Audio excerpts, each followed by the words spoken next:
반도체 소자 16번째 강의를 시작하겠습니다. 오늘은 여러분 교과서 페이지 145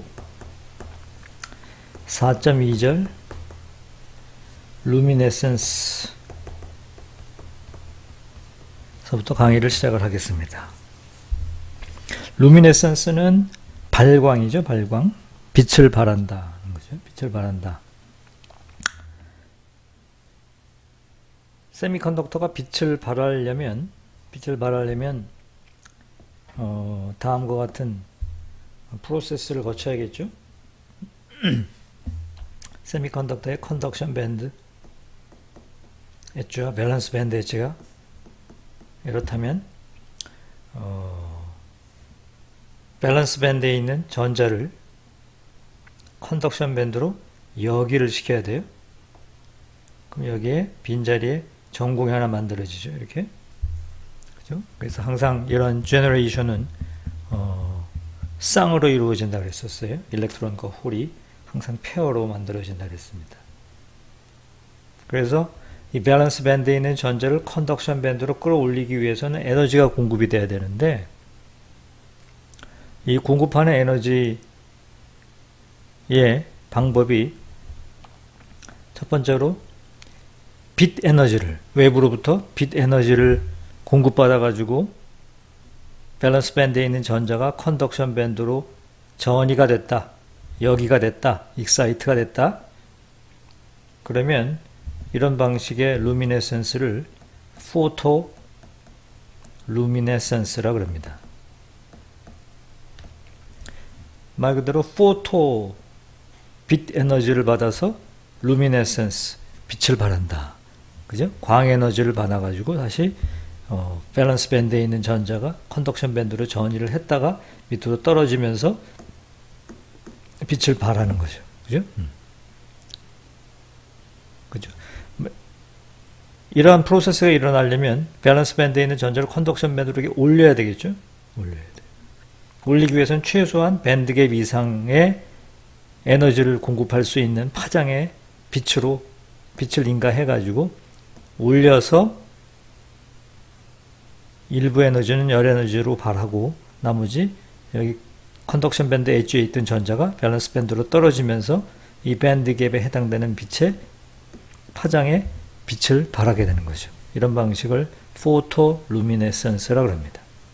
포토 루미네센스. 두 번째로 일렉트로 루미네센스라는 게 있어요. 일렉트로 루미네센스. 일렉트로 루미네센스는 말 그대로 일렉트로 루미네센스니까 뭐예요? 공급받는 에너지가 전기 에너지. 전기 에너지를 공급받아 가지고 발광을 하는 거죠. 얘는 뭘 하는 거예요? 광 에너지를 받아 가지고 발광을 한 거였죠. 그래서 이 두 번째 프로세스는 뭔가면 밸런스 밴드에 있는 전자를 컨덕션 밴드로 이렇게 올리기 위해서 무슨 에너지를 공급받는 거예요? 전기 에너지를 공급받는 거죠. 전기 에너지를 통해서 공급을 준 다음에 이 전자를 컨덕션 밴드 엣지에서 밸런스 밴드 엣지로 떨어뜨리면서 이 밴드 갭에 해당되는 파장의 빛을 발하도록, 루미네센스 하도록 하는 이런 프로세스를 일렉트로 루미네센스라고 합니다. 또 하나의 방법은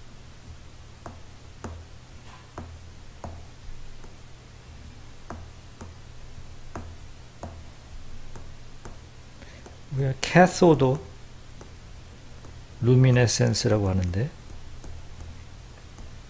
캐소드 루미네센스도 영어적으로 캐소드가 충돌을 시키는 거죠. 그러니까 미케니컬 에너지를 트랜스퍼를 통해서 충돌을 통해 가지고 에너지를 전달을 해서 그 에너지를 흡수한 전자가 미케니컬리 충돌을 시켜 가지고 일렉트론에게 에너지를 전달해 준 다음에 여기 있는 일렉트론을 컨덕션 밴드로 올려서 다시 떨어뜨려 가지고 여기에 밴드 갭에 해당되는 파장의 빛을 발하도록 하는 이런 방식의 루미네센스를 캐소드 루미네센스라 그래요. 캐소드 루미네센스는 뭐예요? 운동 에너지를 주는 거죠. 운동 에너지, 키네틱 에너지를 공급해서 발광을 시키는 이런 방식의 메커니즘을 캐소드 루미네선스라고 합니다. 대충 루미네선스를 분류를 해보게 되면 여기 선생님이 쓴 것처럼 한 세 가지로 분류할 수 있어요. 포토 루미네선스, 일렉트로 루미네선스, 캐소드 루미네선스.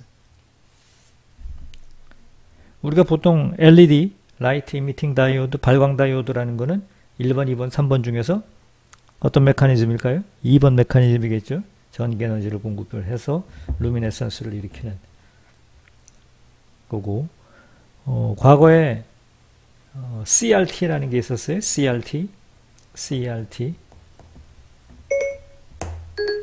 CRT라는 거는 캐소드 레이 튜브라 그래요. 캐소드 레이 튜브라 그래가지고 소위 예전에 썼던 진공관에 전자거원에서 전자를 쏘아서 전자를 편향시켜 가지고 디스플레이를 하는 방식인데, 전자거원에서 나온 전자가 이 앞에 스키매틱하게 선생님이 그림을 그리면 뭐 이런 모습이었죠. 이제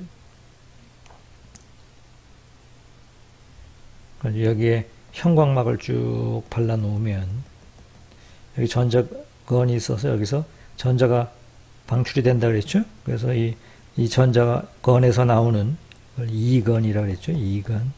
전자건에서 전자가 방출이 되면 이 방출되는 전자를 가속을 시켜가지고 이 진공관 튜브 내에서 가속을 시켜가지고 이 전자가 이 형광 물질이 발라져 있는 이 판을 때리게 만들어요.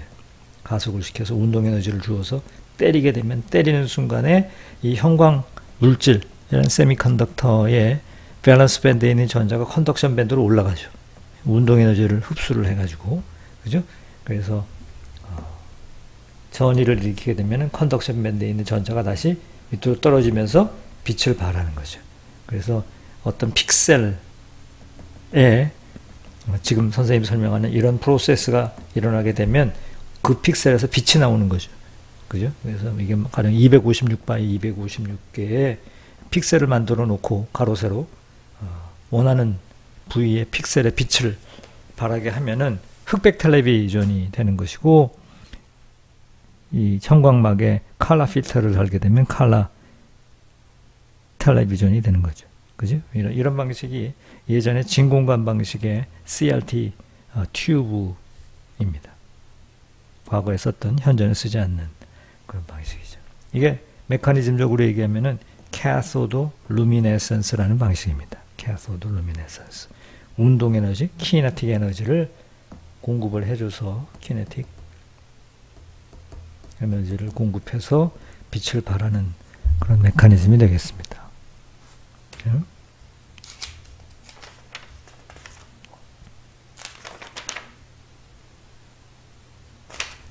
됐죠? 그래서 여러분 책에 146페이지, 페이지 146페이지에 피겨 이게 4-3인데 잠깐 보게 될 것 같으면은 밸런스 밴드에 있는 전자가 컨덕션 밴드로 전이가 되도록 우리가 외부에서부터 에너지를 공급해 주는 거죠. 그때 만약에 저기 책에 있는 것처럼 빛 에너지, 진동수 뉴1이라는 걸 갖는 파장 람다 1에 해당되는 그런 파장의 빛을, 단파장이 되겠죠. 짧은 파장의 빛을 쪼여가지고 에너지를 공급하면 포토 루미네선스가 되는 거고, 만약에 운동 에너지를 공급한다, 캐소드 루미네선스, 일렉트리컬 에너지를 공급해서 올렸다, 일렉트로 루미네선스가 되는 거죠. 책에나 하여튼 지금 빛 에너지를 공급을 했어요. 그래서 A번 프로세스가 뭡니까? 밸런스 밴드에 있는 전자를 컨덕션 밴드로 여기시키는 거예요. 그죠? 여기시키는, 익사이트 시키는 프로세스가 되고, 쌍으로 밸런스 밴드의 전공 한 개와 여기 전자가 하나가 생기는 거죠. 그러면 컨덕션 밴드에 충분한 에너지가 공급이 됐기 때문에, 물론 밴드갭 이상은 되도록 올려줘야 되겠죠. 만약에 파장이 너무나 길어가지고 여기를 넘어서지 못하게 되면은 여기에는 에너지 스테이트가 없으니까 올라올 수가 없는 거죠. 그죠? 충분한 에너지를 공급을 하게 되면 여기 올라왔다가 얘가 에너지를 잃고 컨덕션 밴드 엣지까지 떨어지죠. B번 프로세스. B번 프로세스가 뭐예요? 레티스에다가 격자에다가 열 에너지를 공급을 해가지고 엑스트라 에너지를 공급을 해서 자기는 에너지를 잃고 컨덕션 밴드 엣지까지 떨어지는 거죠. 그죠? 이게 B번 프로세스입니다. 됐어요? 책에 146페이지에 중간 정도 보게 되면은 선생님이 지금 설명하는 내용이 써 있습니다. 가령 A번 프로세스는 뭐라고 써 있어요? incoming photon with h new가 밴드갭보다 큰 그런 에너지를 갖는 포톤이 들어와 가지고 에너지를 공급한다. B번은 excited 된 일렉트론이 자기가 가지고 있는 에너지 중에 일부를 레티스에게 스캐터링 메커니즘을 통해 가지고 주고 자기 자신은 에너지를 잃게 되니까 낮은 에너지 레벨로 떨어지게 되죠. 그죠? 이게 B번 프로세스고, 그 다음에 C번 프로세스는 뭔가 하면 만약에 여러분이 관찰하고 있는 레티스가 퍼펙트한 실리콘 크리스탈이 아니고 불순물이 박혀 있다. 불순물이 박혀 있다. 그걸 도우펀트라고 불러도 좋고 아니면 불순물이라고 불러도 좋아요. 뭔가 하여튼 이물질이 박혀 있다. 그러면 컨덕션 밴드 엣지와 밸런스 밴드 엣지 사이에 어떤 에너지 레벨이 생긴다고 배웠죠? 뭐가 생긴다 그랬어요. 그렇게 되면 이 에너지 레벨, 그걸 뭐라고 부르든 도너 레벨, 뭐 억셉터 레벨, 아니면 트랩이란 말을 쓴다 그랬죠? 트랩. 덫이라고 그랬어요? 덫, 트랩. 그래서 어떤 에너지 레벨이 컨덕션 밴드와 밸런스 밴드 사이에 존재하게 되면은 여기에 이 일렉트론이 트랩될 수가 있죠. 그죠? 떨어지기도 하고, 트랩되었던 일렉트론이 다시 컨덕션 밴드로 다시 릴리스 될 수도 있어요. C번 프로세스도 가능하고 D번 프로세스도 가능해요. 그죠? C번, D번 프로세스 가능하고, 혹은 B번 프로세스를 통해서 컨덕션 밴드 엣지에 있던 전자가 바로 밸런스 밴드에 떨어질 수도 있어요. 그죠? 컨덕션 밴드에 있는 전자가 바로 밸런스 밴드로 떨어지면서 여기에 있는 일렉트론과 여기 있는 홀이 재결합이 일어나죠. 재결합. 그죠? 재결합이 일어나면서 빛을 발하게 돼요. 그죠? 혹은 만약에 이 크리스탈이 퍼펙트한 실리콘이 아니다. 불순물이 있다. 그러면 여기 트랩 레벨이 생길 것이고, 여기 있는 컨덕션 밴드에 있는 전자가 일로 떨어지면서 여기에 해당되는 파장의 빛이 나오겠죠? 되겠어요? 그래서 만약에 우리가 이거를 스펙트럼 애널라이저 가지고 관찰을 하게 된다면 파장 람다에 대해서 여기 발광하는 진동수, 진동수의 역수죠. 에 대해서 하게 되면은 컨덕션 밴드 엣지에 있는 전자가 밸런스 밴드로 이게 떨어지는 2번 프로세스죠. 2번 프로세스에 해당되는 파장의 빛이 이렇게 나올 수 있고, 그 다음에 컨덕션 밴드에 있는 전자가 트랩 레벨에 떨어지면서 이때 나오는 빛에 해당되는 스펙트럼도 관찰이 되겠죠. 그래서 이 스펙트럼을 굳이 플러스를 한다 그러게 되면은 이런 피크와 동시에 그 다음에 이 밴드갭이 작으면 파장이 어떻게 되는 거예요? 장파장이 되는 거죠. 장파장 쪽이니까 여기에 사이드적으로 이런 스펙트럼이 이렇게 나오겠죠. 그죠? 이해하겠어요? 파장 람다 2, 람다 2라고 그랬으니까 람2, 또 요거에 해당하는 파장 람다 3, 뭐 이런 것들이 나오겠죠. 되겠죠?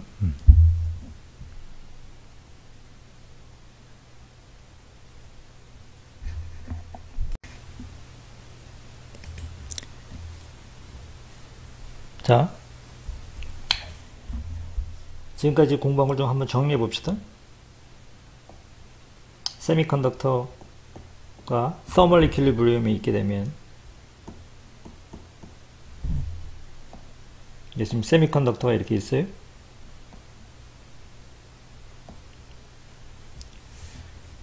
세미컨덕터가 만약에 thermal equilibrium 상태에 있다.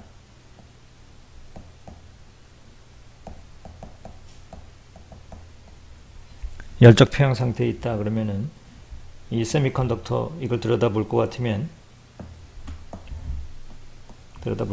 얘가 사실은 어떻게 되어 있는 거예요? 실리콘, 실리콘, 실리콘, 실리콘, 실리콘 이런 다이아몬드 레티스 구조를 하고 있는데 주변에 여기에 뭐가 만들어져요? 일렉트론과 홀들이 이렇게 만들어지는 거죠. 일렉트론과 홀들이 실리콘의 아톰으로부터 이온화된 속박으로부터 벗어나서 자유롭게 움직일 수 있는 일렉트론과 홀들이 이렇게 쌍으로 만들어져요. 이놈들이 뭐 도너에서 나왔던, 억셉터에서 나왔던, 아니면 인트린식의 경우에 실리콘의 최외곽에 있는 전자가 방출돼서 나왔던 간에 일렉트론 홀들이 이렇게 존재를 하게 돼요. 그럼 얘네들이 전기의 전도에 기여를 할 것이고, 그죠? 그렇게 만들어진 이 일렉트론들은 속박으로부터 벗어나서 만들어지기도 하지만 다시 만들어진 일렉트론과 홀들이 다시 속박되기도 해요. 역방향 프로세스죠. 얘가 다시 붙잡혀가지고 공유결합을 하는데 사용이 되기도 해요. 정방향 프로세스, 역방향 프로세스가 존재를 한다 그랬어요. 그래서 이걸 에너지 밴드 다이어그램으로 설명을 하면은 밸런스 밴드에 있는 전자가 컨덕션 밴드로 여기가 되면서 일렉트론과 홀 페어가 만들어져요. 그죠? 이런 프로세스를 EHP의 생성이라고 했어요. generation. 그죠? 순방향 프로세스죠. 정방향 프로세스. 동시에 컨덕션 밴드에 있는 전자가 밸런스 밴드에 있는 전군과 만나가지고 재결합이 돼요. 그걸 갖다가 EHP의 recombination 이렇게 불렀어요. 오케이? EHP의 recombination. 그래서 화학적으로 얘기할 적에 유사하게도 이런 프로세스를 정방향 프로세스, 재결합돼서 없어지는 프로세스를 역방향 프로세스라고 하고, 주어진 온도 300도 K에서 정방향 프로세스가 열심히 일어나고 역방향 프로세스가 열심히 일어나가지고 300도 K에서 통상적으로 세제곱센티미터당 여기에 전자가 몇 개가 있을까요? 계산을 해봤죠? 그게 1.5 곱하기 10의 10승계였고, 여기에 전공이 몇 개가 있을까요? 인트린식 세미컨덕터의 경우에 여기에 1.5 곱하기 10의 10승계가 있습니다. 라고 계산했던 거예요. 폐형 상태에서. 그죠? 그러면 폐형 상태에서 정방향 EHP generation rate, EHP generation rate는 얘를 G thermal이라고 표시를 해요. G thermal. thermal equilibrium에서 주어진 온도 T에서 EHP의 generation rate를 G thermal 이렇게 씁니다. 열적 에너지 300도 K에서 주어진 열 에너지에 의한 generation rate 밖에 없는 거죠. thermal equilibrium은 선생님이 여러 번 얘기한 것처럼 외부로부터 에너지가 더 이상 공급되는 게 아니죠. 빛 에너지를 공급받는다든가 뭐 전기 에너지를 공급받는다든가 아니면 운동 에너지를 어떤 파티클과의 충돌을 통해 가지고 어떤 운동 에너지를 얻는다든가 이런 게 아니기 때문에 오로지 주어진 온도에 내에서 thermal 에너지, 열 에너지밖에 받을 게 없어요. G thermal, 그죠? thermal 에너지에 의한 generation rate. 이 정방향 프로세스를 일으키는 그런 원인이 되는 거죠. 한편 EHP recombination rate는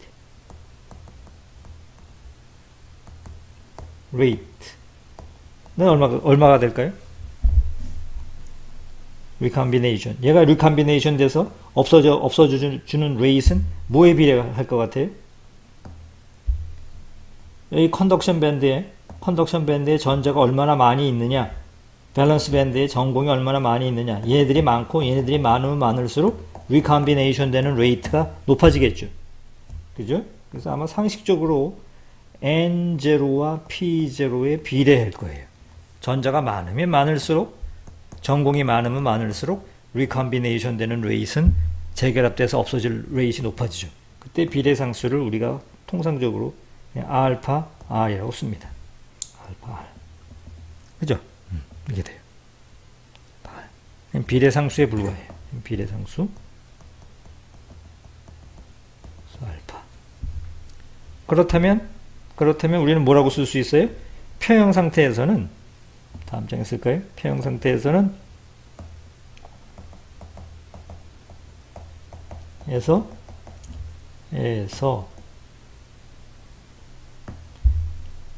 G thermal generation rate은 thermal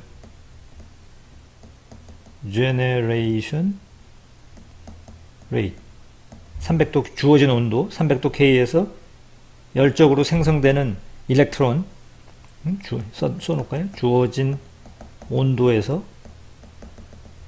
열적으로 생성되는 일렉트론 홀 페어의 생성률은, 그죠? thermal generation rate은 평형 상태에서 recombination rate과 같아야 되죠? recombination rate, 그죠? recombination rate과 같아야 돼요. 재결합에 의한 rate와 같아야 돼요. 재결합률과 같아야 돼요. 그래야 평형 상태를 이루는 거죠.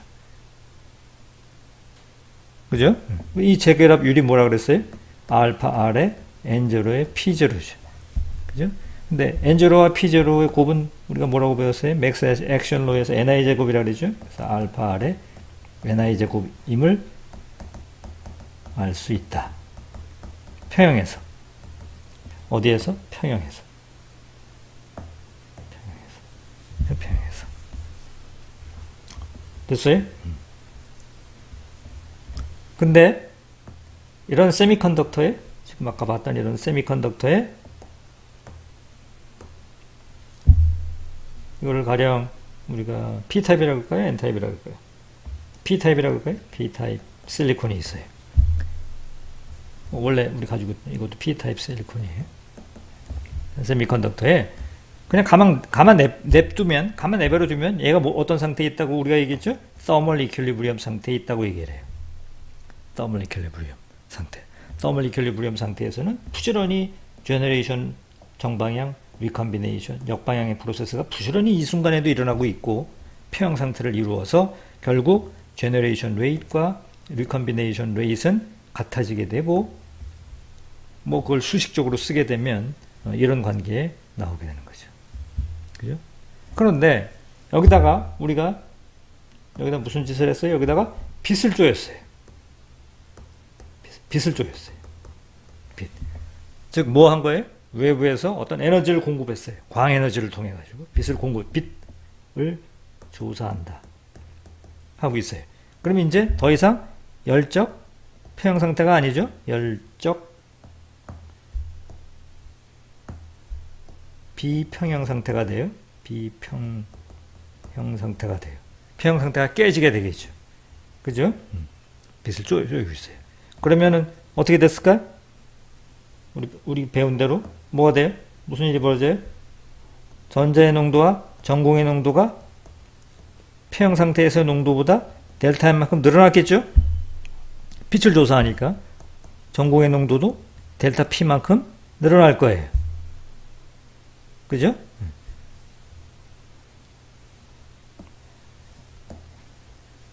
그런데 여기서 우리가 뭘 알고 있어요? 델타 N과 델타 P는 물론 같다고 알고 있죠. 일렉트론 홀 페어가 쌍으로 생기니까. 왜 그래요? EHP가 쌍으로 생성되기 때문에.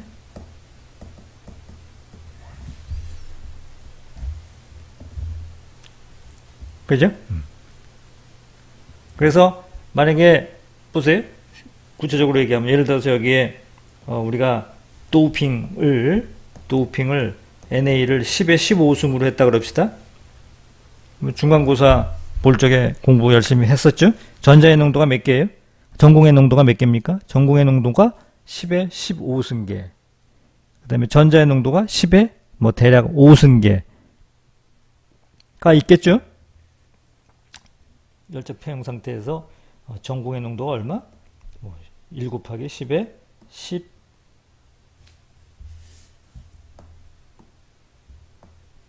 10에 15승계. 전자의 농도가 뭐 대충 10에 5승계. 이렇게 있는 거죠. 폐형 상태에서. 빛을 조였어요? 조사했어요. 빛을 조사했어요. 그럼 빛이 조사가 되면 한 개의 포톤은 뭘 만들어요? 하나의 포톤은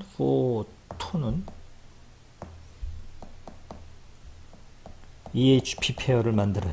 그죠? 일렉트론 홀 페어를 만들어요. 그래서 뭐 델타 N, 델타 P를 만들어줘요. 몇 개를 만들었다고 칠까요? 가령 뭐 몇 개 만들까요? 10에 12승 뭐 이렇게 만들었다 그럴까요? 10에 한 12승 개 더 세제곱센치를 만들었다고 칩시다. 그죠? 그러면 양이 이렇게 늘어났으니까 전자의 농도가 원래 10의 5승밖에 없었는데 이렇게 많이 늘어났죠? 이렇게 10의 12승계. 전공의 농도 10의 15승이었는데 이만큼 더 늘어났어요. 뭐 늘어난 양은 전공의 입장에서 볼 적에는 그렇게 많지는 않죠? 10의 15승계나 있으니까. 전자 입장에서 볼 적에는 10의 5승밖에 없었는데 얘 때문에 10의 12승계가 됐으니까 전공의 농도는 트리멘더스하게 증가했죠? 써놓을까요? PO는 10의 15승에다가 10의 12승을 더하면 그냥 10의 15승 큰 변화가 없는데 조심해야 될 것이 5를 붙이면 안 되죠. 이퀄리브리엄이 아니니까 N은 얼마예요? 10의 5승이 된 것이 10의 12승을 더하면 10의 12승이 되는 거죠. 그죠? 이렇게 돼요. 개 퍼 세제곱센티미터 이런 상황이 되는 거죠. 오케이? 이게 늘어났어요. 그래서 여기 이제 전자와 전공이 여기 전자와 전공이 빛 때문에 많이 늘어난 거죠. 일렉트론 홀. 이것들이 막 늘어난 거죠. 얼마큼 늘어났어요? 이렇게 늘어났어요. 이렇게.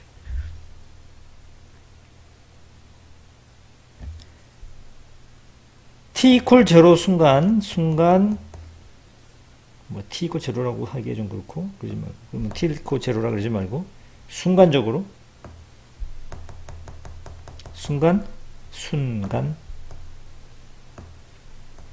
빛을 껐다.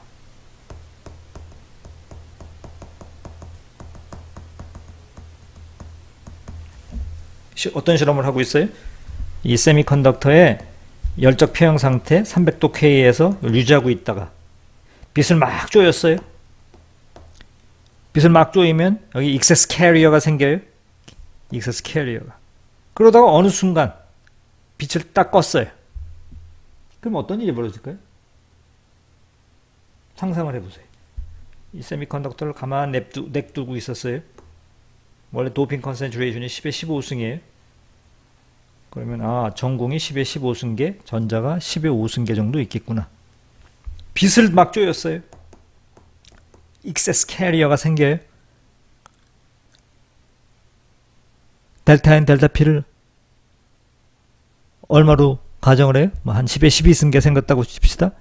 그러면 전공의 농도는 원래 10의 15승계가 있었으니까 그게 늘지 않는데 전자의 개수는 원래 10의 5승이었으니까 10의 5승으로부터 10의 12승으로 현저하게 늘어났죠? 늘어났어요. 빛에 의한 효과구나.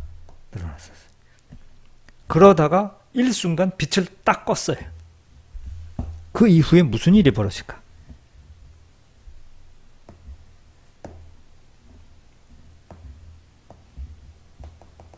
빛을 소등한 이후 어떻게 될까?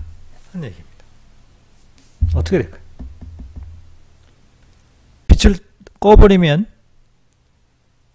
외부로부터 에너지를 더 이상 주지 않으니까 이제 thermal equilibrium 상태로 돌아가야겠죠. 맞아요? 그죠?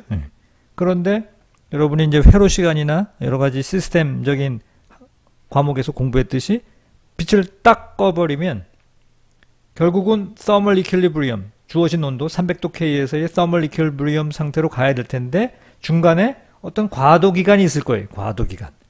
해라는 것은 우리가 빛을 쪼이고 있다가 빛을 탁 끄든가, 뭐 전압을 인가했다 전압을 탁 끄든가, 그러면 마지막 finally 결국 가야 할 steady state solution이라는 게 존재를 하지만 steady state solution 정상해까지 가기 전 과도해라는 게 존재를 해요. 지금도 마찬가지예요. 빛을 막 쪼이고 있어요. 그러면 전자의 개수가 몇 개? 10의 12승계. 전공의 개수가 몇 개? 10의 15승계예요. 그러다 빛을 탁 꺼버렸어요. 그럼 얘가 서멀 이퀄리브리엄 상태. 전자의 농도가 몇 개? 10의 5승계인 상태까지 가야 될 텐데 그 중간에 과도해. 과도 기간을 거쳐가지고 점점 익세스 캐리어들이 사라져가다가 마지막에 finally 10의 5승을 향해서 가겠죠. 추측이 돼요? 그 시나리오를 한번 검토해 보자는 얘기입니다. 그죠? 되겠어요? 그러면 이 세미컨덕터 다시 한번 그릴까요? 이 세미컨덕터 이 지금 P-타입 세미컨덕터예요. 여기에 전자의 농도가 우선 학생들이 동의해야 될 것이 전자의 농도가 이 N이 뭐예요? N이 뭐예요? 이게 전자의 농도죠. 전자의 농도, 최적 밀도 농도예요. 이게 시간 t의 함수예요. 동의하나요? 시간 t의 함수예요. 빛을 쪼이고 있다가 빛을 탁 꺼버리면 타임이 어떤 타임이냐에 따라서 전자의 농도가 바뀌어요. 시간의 농도예요. 그러면 dt의 dn 이거의 의미가 뭘까요? dt의 dn 이거의 의미는 전자 농도의 시간 변화율이에요. 시간 변화율. 그죠? 시간에 대한 미분이니까 시간 변화율이에요. 그러면 얘는 이 시간 변화율, 시간에 따라서 이게 만약에 이게 양수가 나왔다.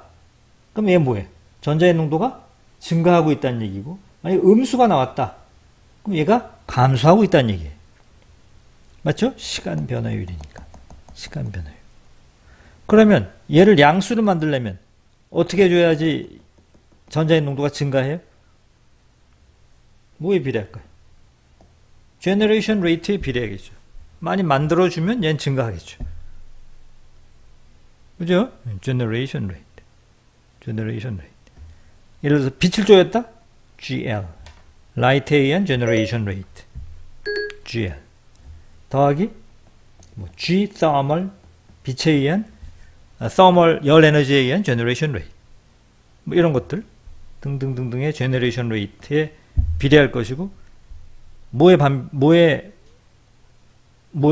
감소를 시켜요? 리컴비네이션 레이트에 의해서 감소가 되겠죠. 알파 R에 NT 좁으니까 좀 다시 쓰겠어요.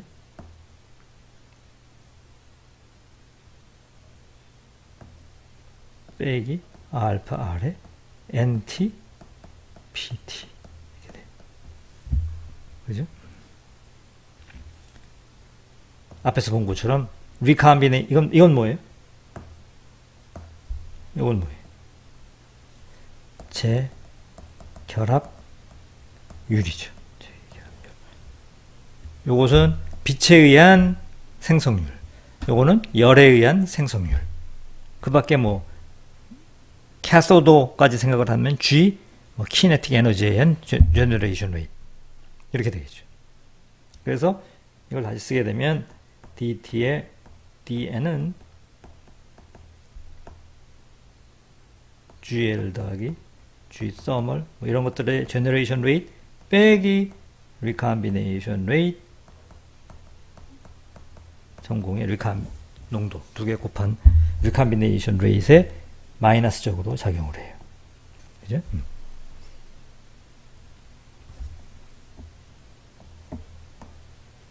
이 식에 동의를 합니까? 오케이? 근데 지금 우리의 경우는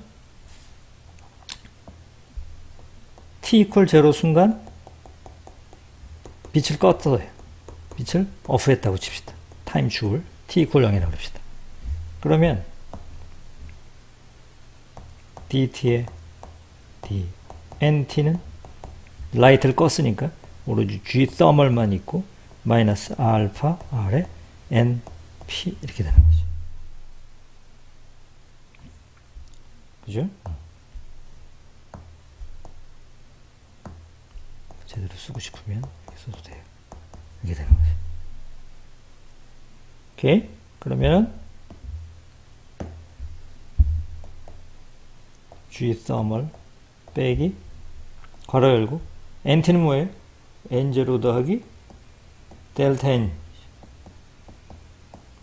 P0 더하기 델타 P T 이렇게 되는 거죠. 얘가 뭐죠? 익세스 캐리어들이죠. 익세스 캐리어. 이 익세스 캐리어들은 시간에 따라서 점점 감소를 하겠죠. 빛을 쪼이다가 빛을 딱 껐으니까. 돼요? 그러면 다시 쓰게 되면 G thermal 빼기 이거를 그냥 전개를 하겠어요. 이렇게. 그러면은 N0 P0 P0 더하기 N0의 델타 N 곱하기 델타 N 델타 P 중괄호로 쓸까요? 이렇게 되죠. 델타 N하고 델타 P가 같으니까 선생님이 델타 N으로 인수분해를 했어요. 여기서 맞죠? 이렇게 곱한 거랑 이렇게 곱한 거랑 그죠? 델타 N하고 델타 P가 같으니까. 왜냐하면 됐어요? 그런데 우리가 뭘 알고 있는가 하면은 얘 G thermal 이게 뭐예요?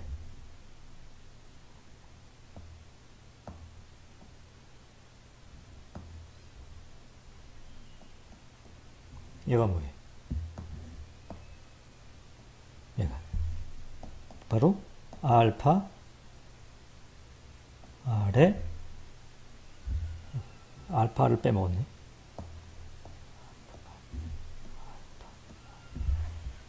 얘가 알파 R에 N0 곱하기 P0라 배웠죠? 그죠? 앞에서 알파 R에 NI 제곱이라고 배웠어요. 그죠? 그러니까 이 식에서 얘랑 지워지죠. 그죠? 식을 다시 쓰게 되면 dt의 d 여기 좌변 nt는 마이너스 알파 R에 괄호 열고 p0 더하기 n0의 델타 n 더하기 델타 n 델타 p 괄호 닫고 이렇게 나와요. 여기까지 되겠어요?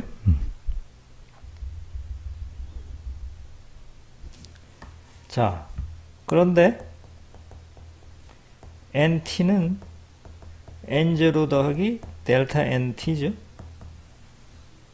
그러니까 좌변을 t에 대해서 미분하면 이거 미분하면 이거 상수니까 0이죠. 얘는 미분해봐야 0이에요. 상수니까. 따라서 뭘로 바뀌어요? dt에 d 델타 nt 이렇게 바뀌어요. 따라서 우리가 뭘 알 수가 있어요? 아하, nt를 시간에 대해서 미분을 하나, 델타 n, 익세스 캐리어를 시간에 대해서 미분을 하나, 결과는 똑같아요. 수학적으로. 따라서 요거를, 요 좌변을 어떻게 바꿀 수가 있어요? 얘를 뭐로 바꿀 수 있냐면은 dt에 d 델타 nt 이렇게 바꿔도 된다는 얘기예요. 그죠? 됐습니까? 수학적으로 똑같아요. 한 걸음 더 나아가서 하나 더 우리가 또 뭘 가정을 하는가 하면 중요한 개념이 하나 제공이 됩니다.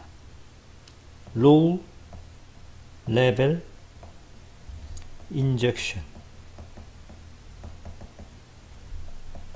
가정하면 우리 반도체 과목에서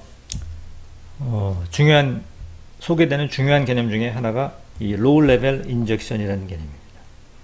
로우 레벨 인젝션. 뭐인 것 같아요? 제목이 우선 로우 레벨 인젝션.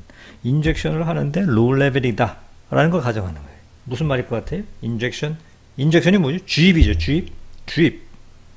인젝션. 뭘까요? 빛을 쪼여가지고 여기에 지금 익세스 캐리어들을 만들었어요. 빛을 통해 가지고 익세스 캐리어를 주입시켰어요. 어디에다가? 여기 세미컨덕터에다가 주입을 시켰는데 이 빛을 통해서 혹은 뭐 전기 에너지를 통해서 혹은 미케니컬 에너지를 통해서 주입한 익세스 캐리어의 양이 델타 N, 델타 P죠. 익세스 캐리어의 양이 thermal equilibrium 상태에서의 majority 캐리어의 농도, thermal equilibrium에서의 majority 캐리어의 농도, 이게 P-타입 실리콘 같으면 전공의 농도죠. 보다 적을 경우를 로우 레벨로 인젝션을 했다 이렇게 얘기를 합니다. 로우 레벨 인젝션. 여기다 써주겠어요? 너무나 중요한 개념입니다. light 또는 어떤 수단, 뭐 전기적으로 어떤 뭐 전기적 수단으로 세미컨덕터에 주입한 excess carrier, 지금 4장의 제목이죠. excess carrier의 양이 majority carrier,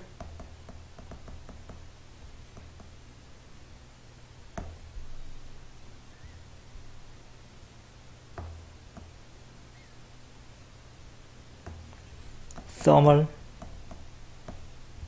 equilibrium 에서의 majority carrier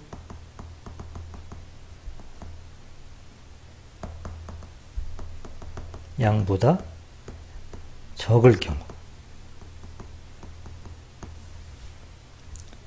다시 얘기하면 뭐예요? 델타 N 혹은 뭐 이게 델타 P죠? 이 양이 much less than 뭐예요? majority carrier. 지금 이게 우리가 P-타입 샘플을 얘기하고 있으니까 P-타입 실리콘의 경우에 뭐예요? P0 보다 much less 한 경우. P0보다 작으면 물론 N0보다도 작죠. 그죠? 뭐 얘기할 것도 없죠. 그렇진 않네요. 얘기할.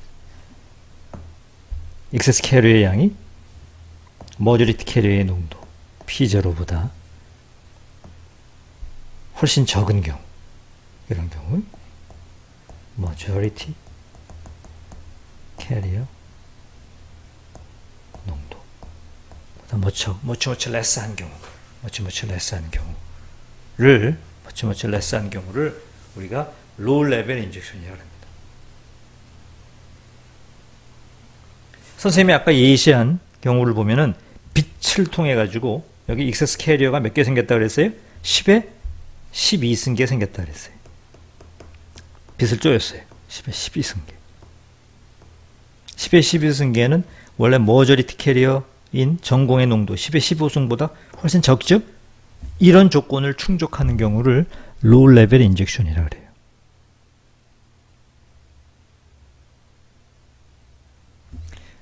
여러분 한번 사고를 해보세요. 상상을 해보세요. 여러분이 실험을 하고 있습니다. 여기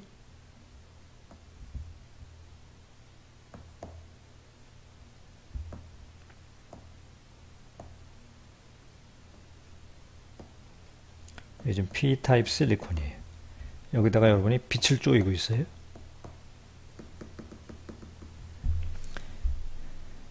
원래 머저리티 캐리어인 전공의 농도가 10의 15승이고 전자의 농도가 10의 15승이에요. 그죠? 이 빛을 통해 가지고 익세스 캐리어 델타 N, 델타 P를 만들고 있어요. sorry. 5승이죠. 개, 퍼, 세제곱센티미터. 이 빛을 통해 가지고 지금 익세스 캐리어를 만들고 있어요. 그죠? 뭐 예를 들어 10개를 만들었어요. 100개를 만들었어요. 1000개를 만들었어요. 이런 레인지예요.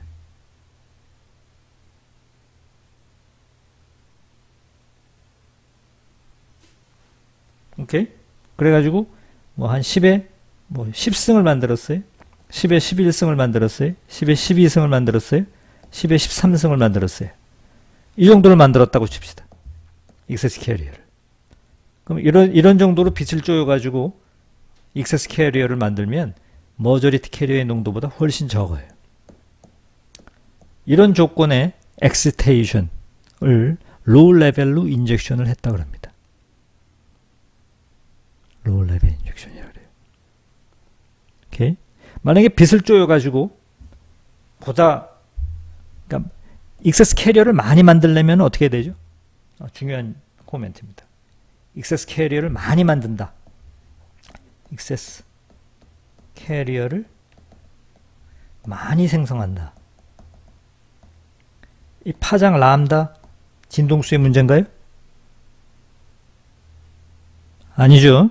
뭐의 문제예요? 이거의 문제가 아니고 빛의 강도의 문제죠. 빛의 강도. 즉 와트수의 문제예요. 와트수. 그 단위 면적당 내리 때리는 실리콘을 때리는 포톤의 개수의 문제입니다. 얼마나 밝게, 그죠? 밝게 강하게 때리느냐는 거죠. 포톤의 개수가 얼마나 많으냐는 얘기입니다. 와트수가 높은 걸 의미하는 거예요. 그죠? 명확하게 알아야 됩니다. 그래서 생기는 익세스 캐리어의 양이 만약에 10에 15승, 10에 16승, 10에 17승 이렇게 막 머저리티 캐리어의 농도보다 많아지면 이제는 익세스 캐리어의 개수가 다 10에 15, 16, 17 이렇게 되니까 머저리티 캐리어의 농도보다도 많아지죠. 그러면 이제 뭐라 그래요? 로우 레벨 인젝션이라 그러지 아니하고 뭐라고 불러요? 하이 레벨 인젝션이라고 합니다.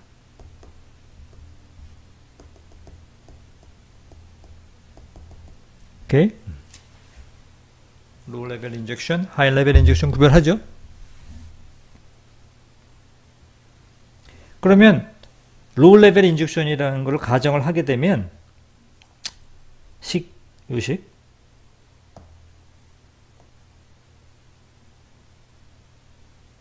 요식이 어떻게 바뀌는가 하면 한 번 더 쓸까요? 다시 한 번 더 어떻게 되는가 하면 좌변이 dt의 d 델타 n t였고 우변은 마이너스 알파 l에 n0 더하기 p0에 델타 n, 델타 p 이렇게 됐었잖아요. 그죠? 그럼 한번 숫자적으로 어림을 해보세요. 이 p0가 얼마예요? 지금 10에 15승이에요. n0가 얼마죠? 10에 5승이에요. 익세스 캐리어가 델타 n이 얼마쯤 생긴 거예요? 10에 한 12승 정도 생긴 거죠? 그러면 이게 10에 12승에다가 다시 10에 12승을 곱한 거죠? 됐어요? 그러면 자, 잘 보세요. 10의 5승이랑 10의 5승이랑 10의 15승을 더하면 뭐가 돼요? 10의 15승이 되죠? 얘는 무시해도 돼요? 너무나 작은 숫자니까. 오케이? 그러면 이제는 뭐가 남은 거예요? 10의 15승에다가 10의 12승을 더하니까 10의 27승이 되죠. 델타 n에다가 델타 p를 보면 10의 12승, 10의 22승이니까 두 개 곱하면 10의 24승이 돼. 10의 24승, 얘는 얼마가 되죠? 10의 27승. 따라서 얘는 무시해도 되죠? 얘는 27승이고 얘는 24승이니까. 되겠어요? 그러면 과감하게 얘는 마이너스 알파 R에 P0 곱하기 델타 N 이렇게 돼요. 델타는 시간 t의 함수죠. approximately. 뭘 가정했기 때문에 이게 가능했던 거예요? low level injection을 가정했기 때문에 이게 가능한 거예요. 이렇게 approximation을 한 겁니다. 오케이?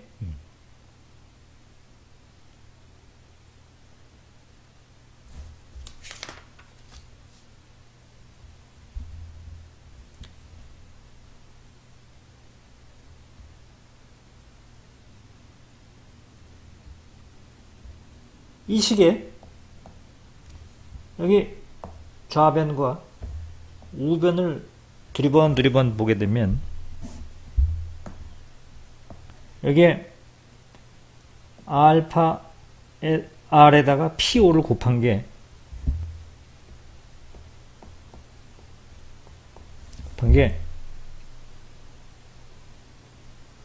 좌변과 우변을 보면은 델타 n을 시간에 대한 미분이고 델타 n을 곱했으니까 얘가 뭐의 디멘전이 된다는 얘기예요?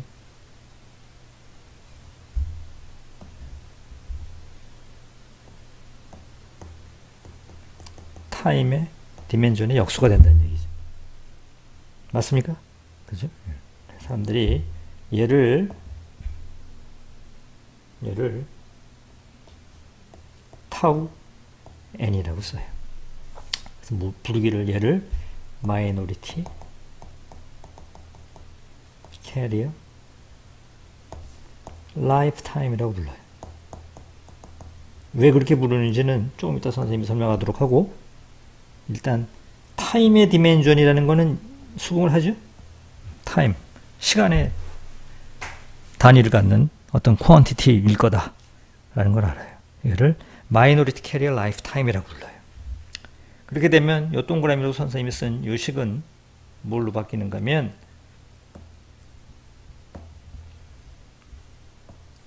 dt의 d,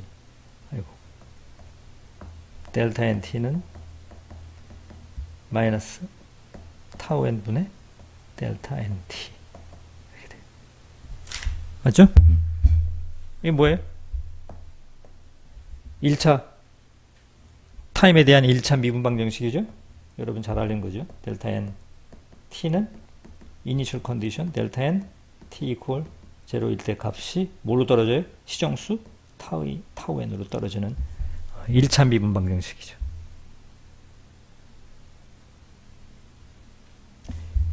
물리적인 의미 이게 뭐예요? t 이퀄 0 순간의 excess 캐리어 농도죠. 예?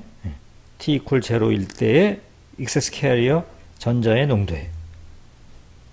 이게 얼마죠, 이게? 이게 10의 12승이었죠. 10의 12승. 10의 12승이 어떤 시정수를 가지고 떨어져요. 이걸 그림으로 그리면 이런 커브가 되는 거죠. 시간 t축에 대해서 만약에 델타 n t를 그리면 이게 만약에 로그 값으로 취하게 되면 이게 뭐 델타 n t 이퀄 0일 때의 값을 기준으로 해서 얘가 어떻게 떨어진다고요? 얘가 뭐 이렇게 익스포넨셜리 이렇게 떨어지는 거죠. 익스포넨셜리. 이 펑션으로 되는 거죠. 맞죠? 이렇게 떨어지는 거예요. 시정수를 가지고. 그죠? 이렇게 돼요.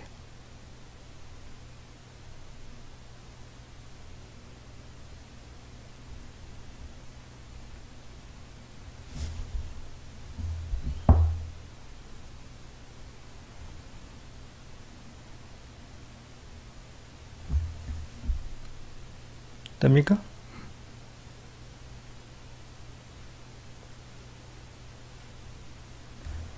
하나 더 생각을 해봅시다. 만약에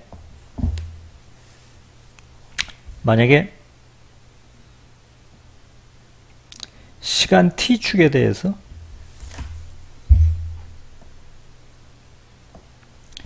여기에 전자의 농도와 전공의 농도를 만약에 도시를 한다고 해보세요.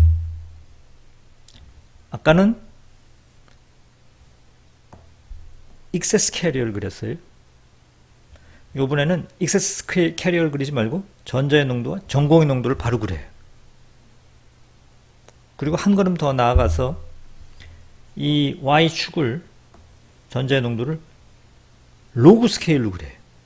1, 10, 100, 1000, 만, 10만, 100만 해가지고 그럼 이게 10의 1승, 2승, 3승, 4승, 5승, 6승, 7승, 8승, 9승, 10승, 11승, 12승.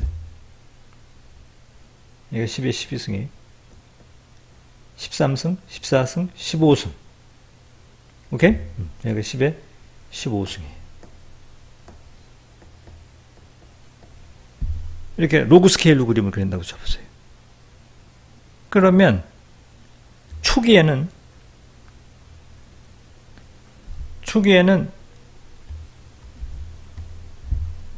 전공의 농도가 얼마가 있었던 거예요. 이게 지금 여기가 t 이퀄 0 아니에요. t 이퀄 0. t 이퀄 0가 무슨 순간이죠? 이게 빛을 라이트를 오프 한 순간이에요. 빛을 쭉 쪼이고 있다가. 그죠? 그럼 빛을 쪼이고 있으면은 전공의 농도는 얼마가 있었던 거예요? 10에 15승으로 있었던 거죠. 그죠? 10에 15승에다가 10에 12승을 좀 더한 값이죠. 그죠? 정확하게 그림을 그리면, 다시 정확하게 그리겠어요? 그러면, 잘 보세요.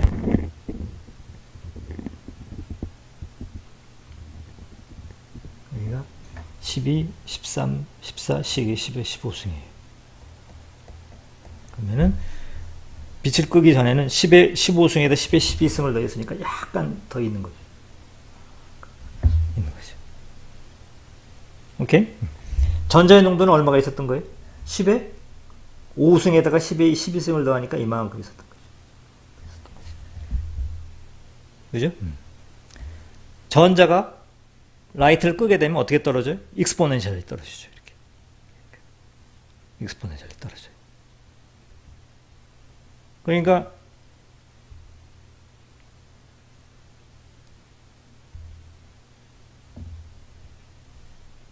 이거를 만약에 로그 스케일로 취하면 여기 양변에 로그를 취하는 거니까 이니셜 컨디션에 여기도 로그를 취하게 되면 타우 n 분의 1의 기울기를 갖는 직선으로 바뀌게 되죠. 그죠? 직선의 식이에요. 익스포넨셜 함수니까. 그렇게 되면 그 얘기는 뭔가면 얘가 어떻게 떨어진다는 얘기예요? 직선으로 이렇게 떨어져요.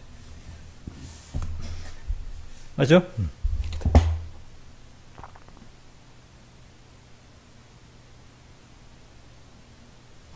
한편 머저리티 캐리어인 전공의 입장에서 볼 적에는 얘가 어딜 향해 가야 돼요? 10에 15승을 향해서.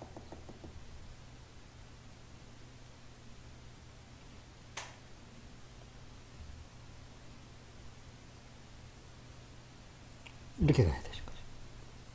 얘는 마이너리티 캐리어의 입장에서는 어떻게 가야 되는 거예요? 이렇게 가야 되는 거죠. 10에 5승을 향해서 1, 2, 3, 4, 5 여기죠.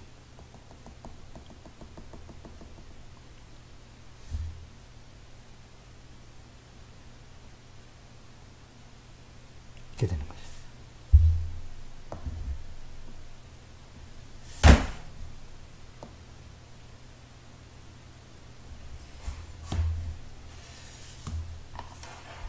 알죠? 뒤에 떨어져야 되는 거죠. 얘는 누구예요? 전자 N. 얘는 누구죠? 마이너리티 캐리어. P타입 실리콘이니까. 얘는 누구예요? 전공. P. 머저리티 캐리어.